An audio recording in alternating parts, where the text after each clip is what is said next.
Welcome to the You Are More podcast. I'm Blaine Ledbetter. And I'm Laken Stewart. If you're looking for an authentic community that shares the truth of the gospel and the truth about life, you've come to the right place. We believe that you are more. You're more than motherhood, more than your ministry, and more than your career. Grab a cup of coffee and listen in to hear the truth about what it means to find your identity in Christ through every season of life. Welcome to the You Are More podcast.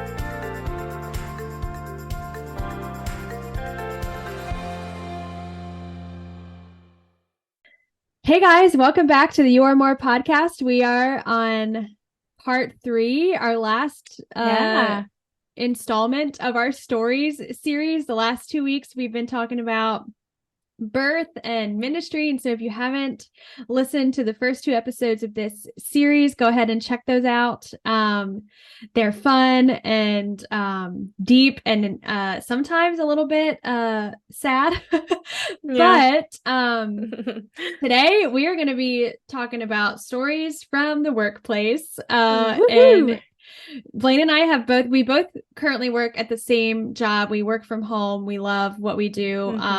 But we have had some jobs in the past that have just brought about some funny stories. So we're going to be sharing our top 2 or 3 stories that we have from previous jobs. And so, Blaine, I don't know if you want to start us off with tell us about the job you're telling a story about, and then the story that you have behind it. Yeah, so let's see. Where do I begin? Okay. I've had so many jobs or different jobs over the years. It's crazy. Let's tell a good retail job story. I love it. There was was a good retail story. Yeah. So 2 stories real quick. I worked at a shoe store. These both happened at the shoe store, which is no longer open anyways. The first was it like an old lady shoe store? Yep. I love it. It was the best. Like one of those downtown shops. It was Easy Spirit Outlet. No longer there. So, the first one was, I realized probably about 5 seconds in that these 2 ladies were shoplifting. Oh no. They got me. Were they old ladies? Nope. Okay. Nope. Middle age. Yeah. I was like, okay. And my coworkers were in the back, like on their break. And so I was the only one on the floor. And yeah, one just kept my attention, asked me about some stuff while her friend was shoving some boots in her bag. So there you go. I mean, real conspicuous. Yeah. I know. I was like, okay. And then the next time, not shoplifting, but I was at the register checking out, and I don't know why, but something this man said, like, there were just policies that you have. And I know sometimes you like do whatever makes the customer happy. Yeah. But he made me cry. Like upset? Yes. Oh, like no. He just kept talking and just not just necessarily. Like, will you please be quiet? I know. I was like, I can't do anything about this. Like, I'm not the CEO. I don't really care. Yeah. And then thankfully the sweet angel in line behind him was like, honey, I know him and he's just a grumpy old man and it's going to be okay. And I was like, thank you. I mean, just like, I left work that day. I was like, I should just quit. But I worked with my friend who is so sweet and I love her to this day. And I was like, I'm not going to leave her. She's awesome. So, and you know what? That was like one story. So if you're ever like, you? It was like right before we got married. So maybe 22, maybe. Yeah. So, I mean, really young. Like if somebody treated my daughter like that, I would be like, get their name. Them. Yeah. I will fight. I'm going to their house. Yes. Yes. So that was I love it. Retail I think everybody should work in retail because you need to Retail learn or how to deal with service the public. industry. Yes. People are mean. Go ahead. Yeah. My first job, I was a bus kid. I was 15 when I started my first job, mainly because I wanted a smartphone. And my dad said, you can only have a smartphone if you pay for the plan each month. So I was like, well, watch me go get a job. So I literally that day went and got a job and came home and gave him my tips. And I was like, okay, I can get the phone now. He was like, Oh, okay. I was that kid. yep. That will be my which child, is probably I promise. no surprise to you, Blaine. No. Mm-mm. I worked at this restaurant called the Carriage House Inn. It was a high-end restaurant. I did that in quotes. No one can see that, but restaurant for our town that I grew up in. It was honestly a really nice establishment. We had uniforms that we had to wear. I had to wear these. I went to the kids section and bought black slacks. Yeah. Like that were like kid size, and then a kid sized like short sleeve collared white shirt. That was my uniform. Oh my gosh. It was incredible. But I have two pretty funny stories. One is kind of depressing, but another one is just odd. So as a bus kid, you have to clear the tables and set them up for the next guest that comes. And so oftentimes they would put me on like large parties. So like where like an entire room is taken up with this like one party, whether it be like a rehearsal dinner or, you know, a gathering of some kind. And so the large party room was like up 2 stairs. You can tell where this is going, up 2 stairs and in another part of the restaurant. And so I had to fill an entire tray with like dirty glasses and carry it from that party room all the way to the kitchen to the dishwasher. And let me tell you, I got really good at carrying trays. Like I could stack 3 glasses high, carry it, and I got really advantageous and just stacked it too much. And as I was coming down the stairs, I fell, and right off the stairs, there's like a table where folks can eat in like the main restaurant area. And I literally dumped this entire tray of glasses onto this man. It was truly so embarrassing. I just like packed up my stuff and left. I was like, guys, I can't do this right now. I need to go home. Oh my gosh. And then another incident was every Thursday, the Lions Club of Northern Frederick County, Maryland would come and eat at our restaurant. And this experience turned me off to the Lions Club, truthfully. I tripped over a chair and landed on this old man, and he was like, honey, you can fall on me anytime. And that was like my first experience with like someone saying really inappropriate things to like a teenager. My gosh. And I was mortified. I just packed up my stuff and I said, I can't work for these people anymore. I'm gonna go. Oh my gosh. Wow. It was truly awful. But no. Wow. Yeah, those were my 2. I have many more stories from my first job as a bus kid, but those are the 2 that stand out the most. I did work every holiday: Thanksgiving, Mother's Day, New Year's Eve, gosh, Christmas Eve, every holiday. So I did really wanted that smartphone. Yeah, I did one. So it was so crazy. My husband and I worked retail around the same, it was the year before we got married. So like our first like Black Friday experience. But thankfully I was working 2 retail jobs at the same time, but for some reason quit the first one first. I think because I got like promoted at the second one. So I was like, I can't do both at the same time. Yeah. And yeah. He like left our Thanksgiving night family meal to go to work in retail like overnight. And I mean, he worked from probably 10 o'clock at night to 12 the next day, 2 different jobs. Gosh. And it was crazy. I missed out on that because I didn't have to work at the retail location like in a mall. And so the other job, actually, we didn't open till like 7 or 8. Like it was a Black Friday sale, but we kind of staggered the sales. It really didn't matter. Nobody was rushing through the door. Yeah. Was this the shoe store? Yes. And so thankfully I didn't have to like deal with that craziness of like working holidays all the time, and the store closed the next year. Like right after we got married, which worked out very well because yeah, we just I didn't have to worry about that during school. But Yeah. I also worked in the medical field, and anyone who's listening, thanks to HIPAA, I can't really share anything, but just know that if you work in the nursing home, we could all write a book on how crazy that could be. I mean, you name it, I probably saw it, heard it. Oh gosh. It was insane. You worked in a nursing home? Worked in a nursing home because Bless. physical therapist assistants can work nursing home, hospitals, outpatient clinics, some like larger, like automotive industries have their own physical therapist assistants like on site. wow. So if you think about stuff like that.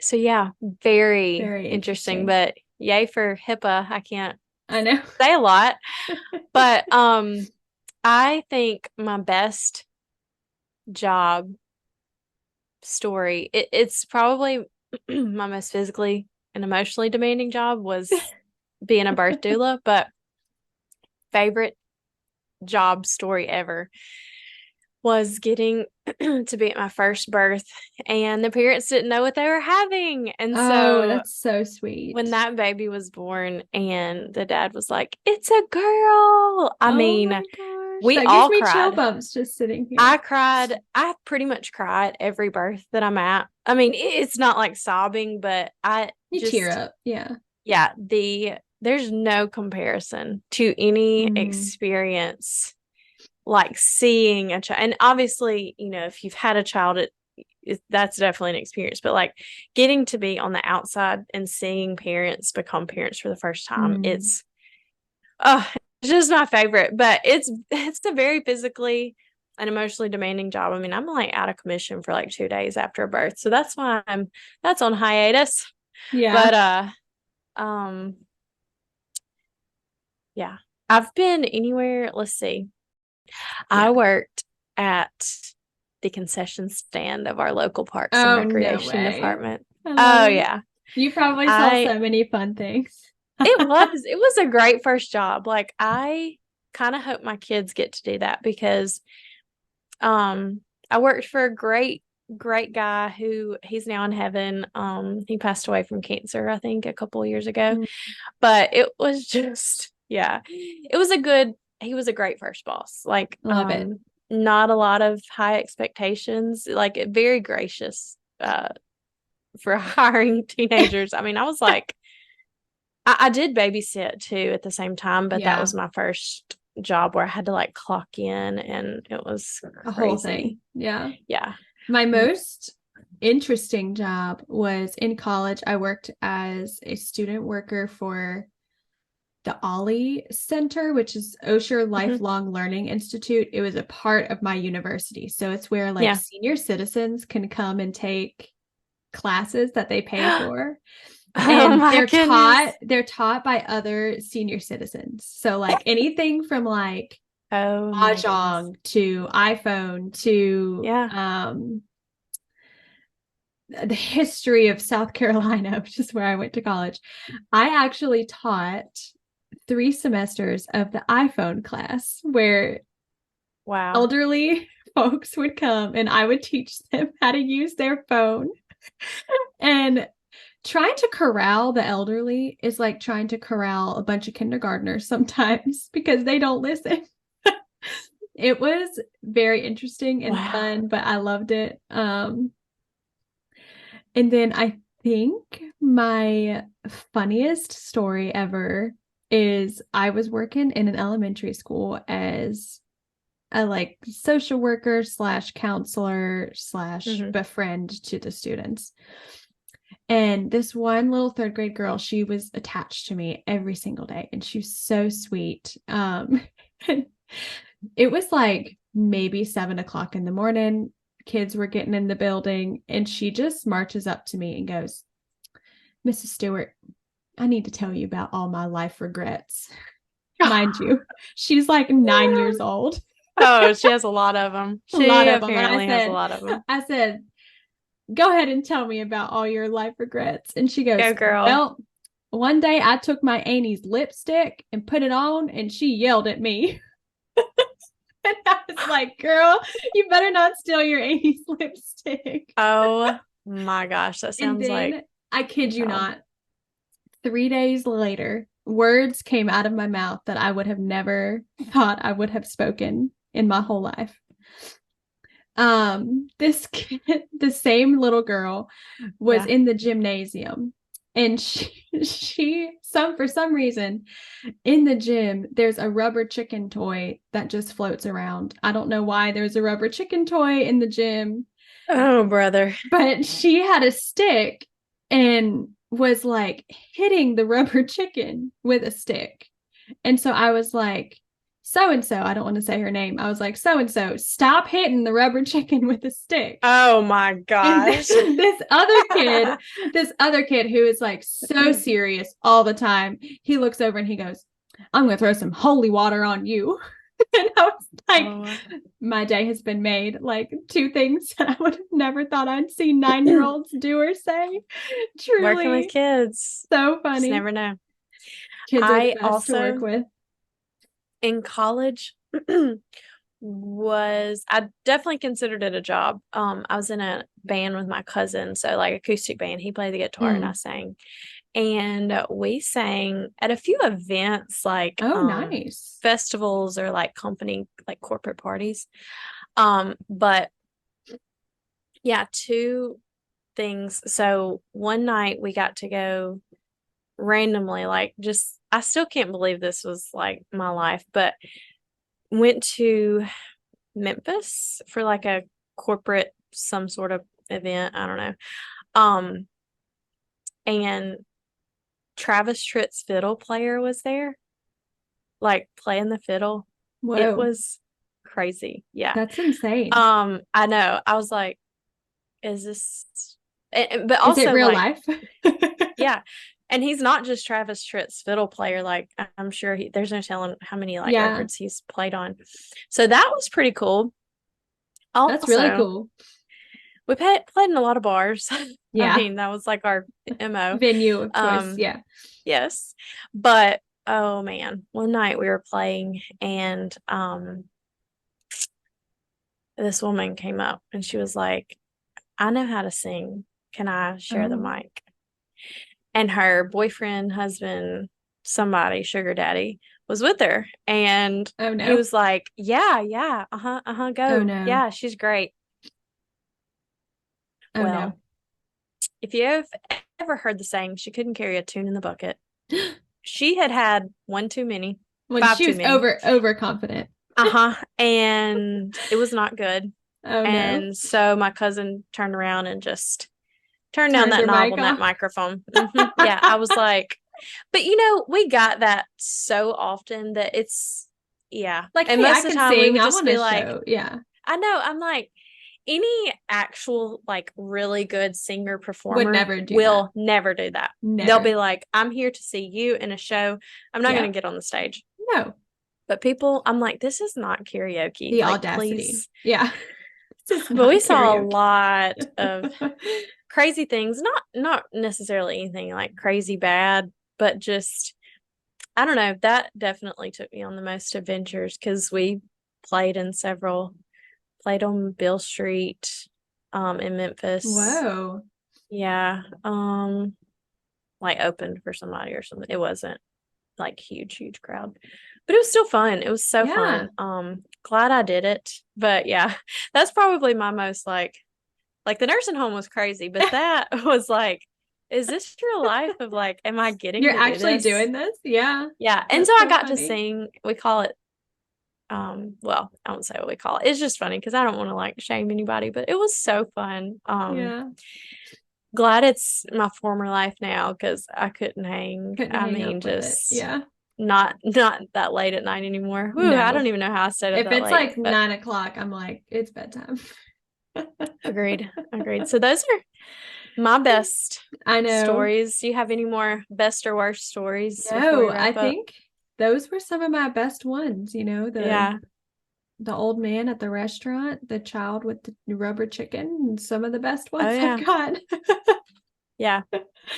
We There are love it. some days I know if you're a teacher or you're in healthcare or whatever, you leave work some days and you're like, I need to write a book. did that just happen? Yeah. I mean, I need to Literally. write a book. Did that just happen? Is this real life? I mean, there were several days that I walked out and got home and I was like, just in shock, really. Yeah, So if that's truly. you, If that's you, you do just great. write 'em You do down. great work. Yep, write it down. Now I just write down the things that my tiny children little do. coworkers, yeah, because they're Seriously? basically around here, my coworkers all the time. I love it. So, anyways, Yeah. Thank you guys for listening. Stay tuned for the next few weeks. We're going to be answering your questions in our FAQ mini series. So we're super excited about that. Make sure you follow us wherever you get your podcasts and on Instagram at YourMorePod. We'll see you soon. See ya.